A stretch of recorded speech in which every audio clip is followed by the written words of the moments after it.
Warehouse ng Gibo Foundation ni Bong Rodriguez sinalakay ng CIDG at DSWD dahil sa mga nakaw na DSWD boxes.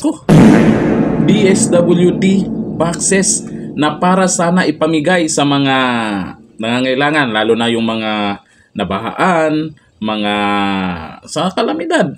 Number 1 po yan, DSWD. Hindi po dapat nawawala yan, yung mga boxes po nila. Eto.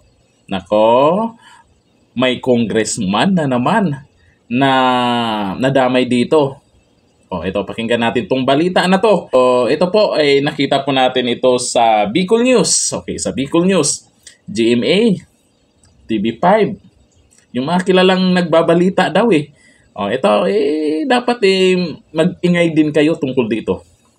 Sa pangunguna ng DSWD, kasama ang CIDG ay sinalakay nito ang isang pribadong warehouse ng Gibo Foundation na pagmamay-ari ni Bong Rodriguez na matatagpuan sa PNRDC Building, Concepcion Pequeña, Naga City.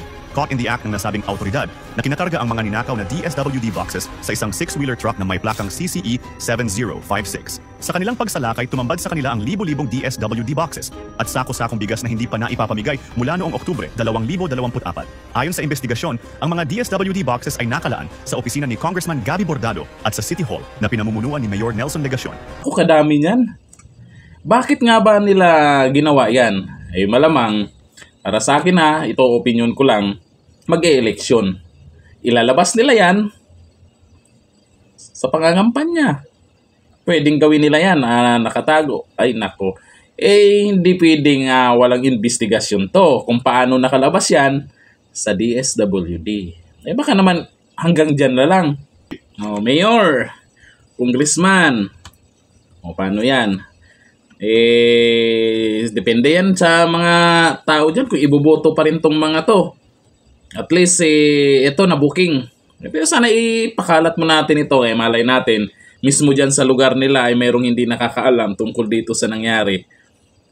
Sana din po mag-ingay din po dito yung mga kilala nating media na nagbabalita, na nagbibigay ng totoong balita. Diba? Huwag lang sila manahimik tungkol dito. Pero, ang tanong dito, paano nakalabas yan? October pa. Mukhang matagal-tagal na yan abangan po natin yan.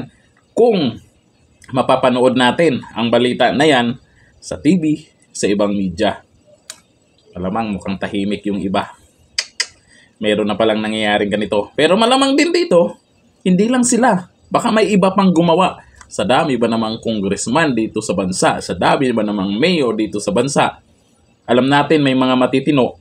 Alam natin, meron ding mga crooks. Hanggang dito na. Thank you. Bye-bye.